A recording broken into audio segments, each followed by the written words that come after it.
බහුතරයක් හිතන්නේ ලොකු කැමරාව ලොකු ලෙන්ස් එක එහෙම නැත්නම් එඩිටිං සොෆ්ට්වෙයාර් එක මැනුවල් මෝඩ් එක මේ වගේ දේවල් වලින් තමයි අපේ ඡායාරූපයක් උසස් වන්නේ කියලා ඒ ගතානුගතික සම්ප්‍රදායත් එක්ක එන දේවල්. හැබැයි ඉන් ඔබට ගොඩාක් දේවල් තියෙනවා.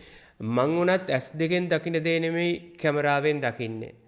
එතකොට පිටරට ඉන්න විශේෂයෙන් ආවොත් ඔයත් එක්ක ගිහිල්ලා ඔයාලට තනියෙන් ඉන්ඩිවිජුවලි ගයිඩ් කරන්න හැකියාව තියෙනවා. මේක ක්‍රමානුකූලව.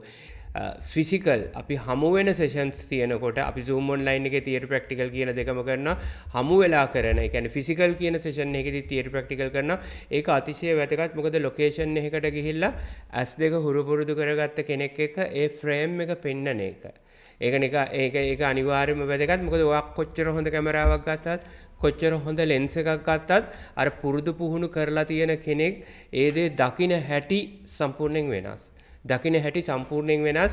ඒ නිසා මොකද බහුතරයක් හිතන්නේ ලොකු කැමරාව ලොකු ලෙන්ස් එක එහෙම නැත්නම් එඩිටිං සොෆ්ට්වෙයාර් එක මැනුවල් මෝඩ් එක මේ වගේ දේවල් වලින් තමයි අපේ ඡායාරූපයක් උසස් වන්නේ කියලා ඒ ගතානුගතික සම්ප්‍රදායත් එක්ක එන දේවල්. හැබැයි ඉන් ඔබට ගොඩාක් දේවල් තියෙනවා. අමතක කරන්න එපා. අනිවාර්යෙන් මතක තියාගන්න අපේ S2 හරි වැදගත්. අපේ යටිසිත පුරුදු පුහුණු කර ගැනීම අතිශය වැදගත් වෙනවා මේ දැකීමට.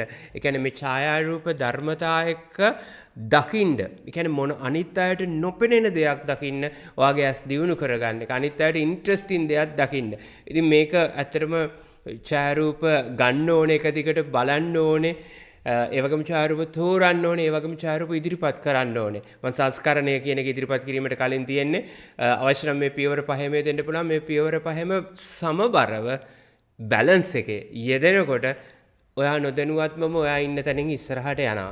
ඉතින් ඒක තමයි අනිවාර්යයෙන්ම මතක් කරලා දෙන්න තියෙන විශේෂ පණිවිඩය.